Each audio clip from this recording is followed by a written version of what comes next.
What up, Vita gang? This is Young Vita. Today I'm gonna bring another reaction video. It's called 8 Rappers from the Suburbs. Personally, bro, I think like you don't have to be broke and you don't have to be rich or like even in the middle to be a good rapper. You just have to have like a good flow. You have to have the image. You know, you have to have the sound, all that shit. But yeah, let's get right into this. 8 rappers who grew up in the suburbs. Lots of rap artists tie their names to the streets in order to establish credibility. Indeed, image is everything in hip-hop, and these days making music is not enough.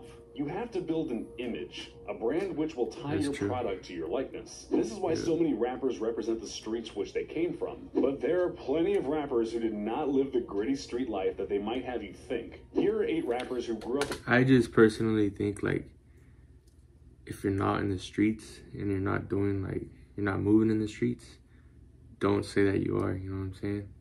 You could say that you're from the streets because you actually were from the streets, but don't like take it too far and say that you were fucking dealing crack and shit, you know what I'm saying? Just always keep it real. If at the end of the day, if you keep it real 100%, then, you know, people will have nothing but love for you. It'll also be 100% easier too, because like, I think if you try being like someone you're not, isn't that harder than being like who you really are?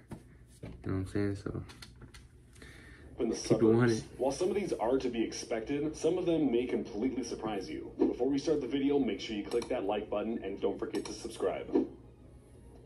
Number 8, Tyga. Tyga's upbringing has been the subject of much debate, and there are conflicting accounts of what he actually experienced growing up. Tyga claims Compton, California as his hometown, claiming that he grew up there until he was around 11 or 12 years old, before moving to the adjacent town of Gardena. On the other hand, there exists a video from a reality TV show of Tyga claiming that he actually grew up in the iconic and affluent San Fernando Valley, with his mom driving Range Rovers and living a peaceful life. Yo, what it is, MTV, it's your boy Tyga, aka one of the greatest. Tyga, I got this name when I was young. My mom used to say I looked like Tiger Woods. I just stuck with that. Grew up, not too tough. Parents got a Range Rover, CL600, doing it big. Not too much hard, but I'm still street. Once the video surfaced, many called his previous Compton ties into question, while many speculated that his remarks in the show were either scripted or meant as a joke. In any case, Tyga tweeted about it in a cryptic message that didn't really clear anything up, and most of the information coming from his camp insisting that he was raised in Compton. It seemed that we'll never know for sure where exactly Tyga was brought up. Yeah, where was these questions still linger. He was probably raised in like all different parts. Number 7, like, Pusha T. You might little think bit of that time. Given his propensity for bars about being a drug lord, that Pusha T represents the hood in his lyrics. However, Pusha T couldn't have been more far removed from the projects. Him and his brother No Malice grew up in a relatively middle-class area of Virginia Beach, and it wasn't until their friends from the rougher parts of the city began getting into the drug game that these 2 brothers followed suit. You know what I'm saying? That's the house we grew up in right here.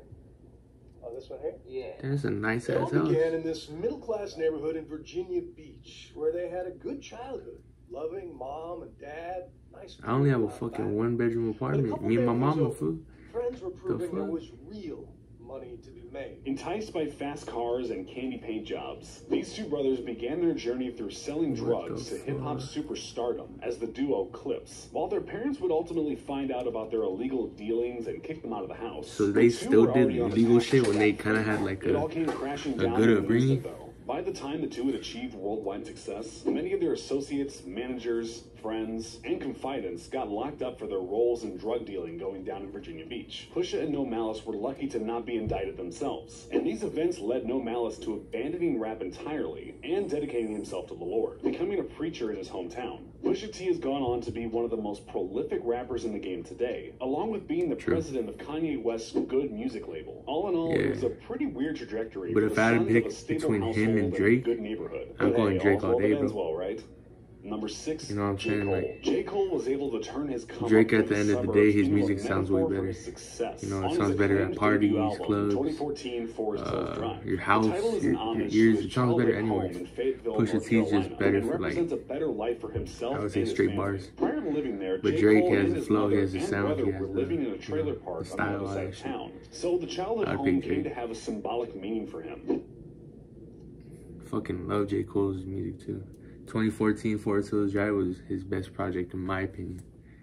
Like, it sounded so fucking old J. Cole is school. another rapper who gets It sounded constant so criticism for fucking being too soft. And in some ways, his underground and childhood shit, and upbringing do reflect that. He had an underground his good grades sound in to high it. school, his childhood career as a violinist, and so on. But the reality is, where you're from and how you're raised really don't have any influence on whether you can make good music or not. Exactly, We that's should all what I be just so lucky said. as to have good upbringings in comfortable environments. Like, you could be broke Number and 5, be a good Travis rapper. You Scott. could be rich and be a good rapper.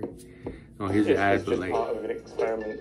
Put some pictures up online, got some good feedback, skip this shit. and decided there was something in it. I'm wrote. Travis Scott doesn't claim to You be know, from the but hood, and he wouldn't want you thinking that. just keep it The real, Houston man, rapper and slash producer grew up in the suburb of Missouri City, It also depends on Texas, how good which you is are a at, like, relatively middle-class creating area, music, too. with his mother working for You know what I'm Apple saying? and his father owning You a can be business. trashy. Tell us all that the at least one version of the Travis Scott story. I just grew up in Houston, Texas, like my whole life. Missouri City. And then Travis Scott makes I amazing left to music. like do this rapper shit. He also went to And I know private school for he most went of to his fucking upbringing. private schools? Having said that, he's seen a fair share of urban street life. He stayed with and was raised by his grandmother until he was 6 years old. And his grandmother was living in a more You poverty-stricken gotta have the area of image. Houston, These are probably known like as the South top two: Park. the image It was there that Scott and the saw sound. the struggles of And the you're poor, good. including addiction, hunger, and Hey, that's all it homelessness. really was comes this down to. exposure that compelled Back in the day, Travis the Scott 90s to and shit, get you would out have there to have and the make a better look, life for himself. the Things became sound, easier the when he moved to fucking, the the suburbs bars, with his all that parents. shit. Because And it back was then, people there were that looking his for music bars. career began to take off on the arc Nowadays, that led to the fucking Travis Playboy Scott Cardi and we Lil all Uzi. know and love today. It's nothing but mumble and shit. And I fuck with Number mumble 4, rap too. Drake. I fuck with mumble, lyrical, all that shit. Let's go inside. Yeah, I knew Drake was gonna be on this list. Adding to his much maligned status as a soft rapper, Drake was born and raised in Toronto, Canada, in a mixed family. While he lived on the more working-class West End until he was in the 6th grade, he then moved to the more affluent Western Road neighborhood Flows. known as Forest Hill. Y'all go in listen to 2000. that shit. It was there that It's his like the artistic best song I've skills ever would heard in my blossom, life. first acting in drama By Drake. performances in high school. While it seems easy to pick on Drake for moving here, he insists that it was not as it appeared. His childhood in the Forest Hills home consisted of him living in the basement with his mother living on the first floor, while another family rented out the second floor. This is the living room. What I know about Drake is he didn't grow up poor at all, like at all. You You know what I'm saying?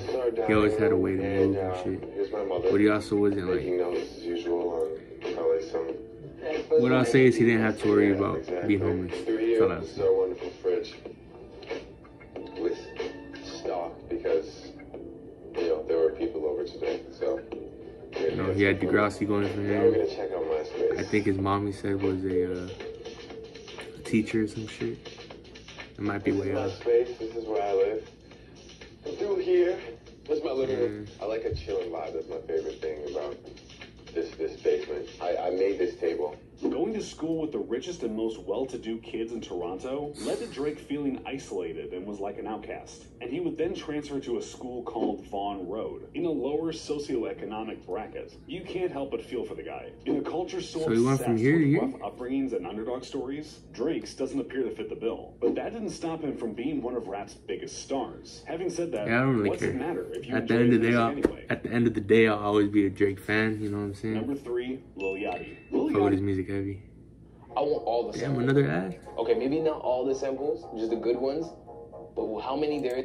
He blew up with a series of mixtapes and albums that took melodic hooks and auto-tune crooning to a whole new level. But before he was Lil Yachty, he was Miles McCullum, growing up in relative comfort in the town of Mableton, Georgia. Not too much is known about his childhood outside of the man. working-class 21 upbringing he came up with. However, this didn't keep Lil Yachty from getting into trouble. He ended up with a criminal record for running credit card scams out of a mall in Palm Beach, Florida, when he was 18. That's a Damn. pretty goofy way to get in trouble, if you ask me. But hey, secure that bag, Lil It's Yachty. funny. In any case, the days of middle-class Georgia and credit card scams are well behind him now.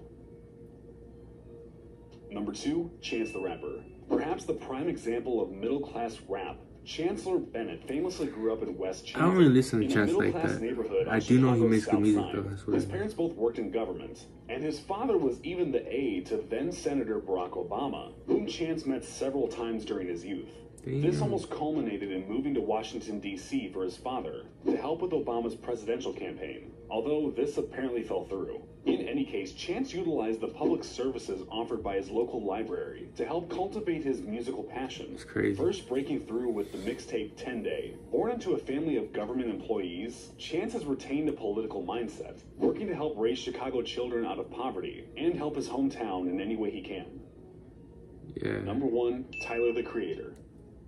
Tyler Okonma, better known as Tyler the Creator, turned heads with his blue Igor is pretty good too. Lyricism as the leader of it wasn't really like a rap album. Well, but for all his I saw his little spastic energy, when he got his award, he gave a little speech. He said like he doesn't want to be boxed in as like a rapper. You know what I'm saying? So I wouldn't consider him a rapper either. You know what I'm saying? He's an artist. That's what it is. Sacramento, up in Northern California. But rap album of the year, I think it should have been 21. While there, he worked on all sorts of random jobs, from FedEx to Starbucks barista.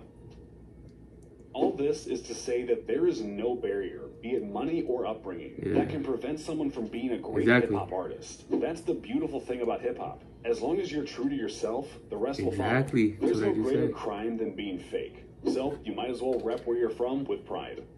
Did anybody else? See, I just ended off right there, but like, at the end of the day, just stay true to yourself, true to where you're from, what your upbringing was. You know what I'm saying? Just always keep it 100. If you didn't do something, don't rap about it. If you did something, rap about it. Tell your story, tell the truth, you know what I'm saying? Anyways, thank you guys for watching, man. I appreciate you guys so much for watching all that shit, liking, subscribing, comment down more suggestions, you know, make sure to get those down. And yeah, thank you guys.